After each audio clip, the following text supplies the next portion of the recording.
Doctor B R Ambedkar, जो कि हम बोलते हैं कि जो हमारा ड्राफ्टिंग कमेटी के हेड थे, जिसके अंदर 7 मेंबर्स की बात आती है। बट जब हम बात करते हैं डॉक्टर बी आर अम्बेडकर की, तो उन्होंने पूरा का पूरा कॉन्स्टिट्यूशन को ड्राफ्ट करा था।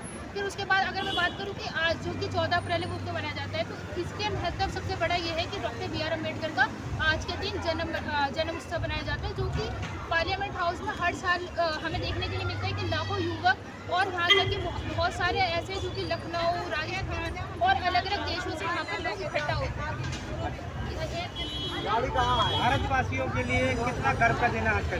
अगर मैं बोलूँ कि भारतवासियों के लिए, पहली बात तो जब हम डॉक्टर बी आर अम्बेडकर की बात करते हैं तो हम इन्हें दलित और पिछड़े समाज से जोड़कर देखते हैं, परंतु आज मुझे युवा होने के नाते बहुत गर्व की अनुभूति होती है कि आज भारत जैसे देश के पास डॉक्टर बी आर अम्बेडकर जैसा चेहरा है, जो कि ना कि बल्कि चमार दलित जैसे समुदाय के लिए महत्व का पल है, परंतु ये आज ब्राह्मणों के लिए भी। क्योंकि जब हम बात करते हैं संविधान में जब हम हिंदू मैरिज एक्ट की बात करते हैं तो only doctor B R Ambedkar only the first person who giving the words of 24 women.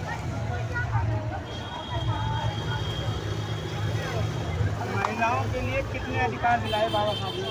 जब हम बात करते हैं डॉक्टर बी आर अम्बेडकर की, तो जैसे कि हमें पता है जब हम बात करते हैं बाहर की कंट्रीज़ की, अगर मैं बात करूँ UK, United state of America की और बहुत सारे देशों की, तो हमें पता है कि जो वोटिंग राइट है वो हमें नहीं मिला। परंतु जब हम बात करते हैं भारत के संदर्भ में, तो हमें पता है कि 1947 जैसे ही हमारा संविधान बना, 1949 को 26 हमारा संविधान दिवस भी मनाया जाता है, उसी के संदर्भ में 1950 में अपने संविधान को अडॉप्ट कर लिया था। और उसी के संदर्भ में हमको क्या है, एज अ वीमेन, भारत की महिला होने के नाते हमें अधिकार मिले। डॉक्टर बी आर अम्बेडकर ने इसके लिए बहुत ज़्यादा संघर्ष करा है।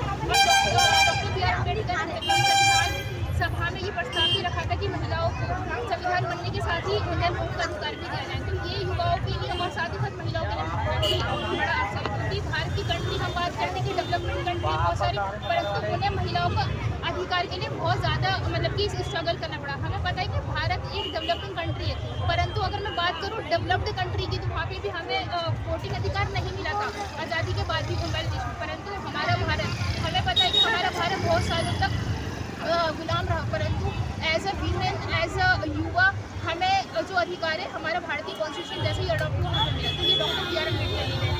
18 साल के से आप ऊपर है?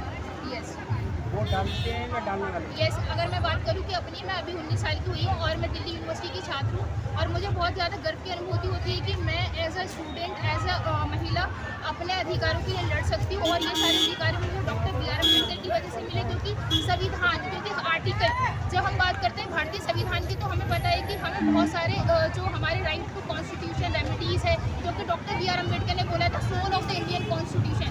सो मुझे इतना अच्छा लगता है क्योंकि उसके अंदर हमारे, क्योंकि अगर हमें कोई भी ऐसा फील होता है कि अगर हमारे अधिकार, जो कि शिक्षा का अधिकार है, जो कि सबसे बड़ा, अगर हमें नहीं मिलता तो हम न्यायालय का दरवाजा खटखटा सकते हैं। तो डॉक्टर बी आर अम्बेडकर ने बहुत ज़्यादा कुछ करा। इसी के साथ अगर मैं बात करूँ आर्टिकल 17 की, जिसके अंदर लिखा है कि no discrimination on the caste, creed and the sex. So yes, it is also provided by the Dr. B.R. Ambedkar itself. एक बाबा साहब को एक अधिकार देश में मिलना चाहिए था, और कुछ लोगों ने, चंद लोगों ने अपनी सत्ता के लिए उनको वो अधिकार नहीं दिया भारत में।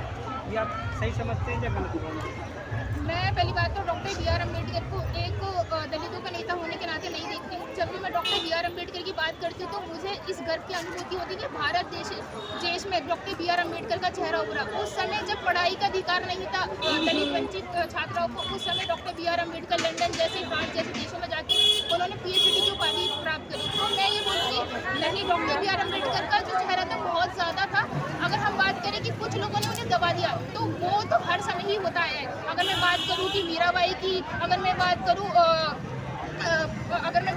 कि सावित्री बाई फुले की, तो सबों के चेहरे को दबाया गया, परंतु डॉक्टर बी आर अम्बेडकर का आज आप देख सकते हैं कि यहाँ पे युवा यहाँ पे उपस्थित है।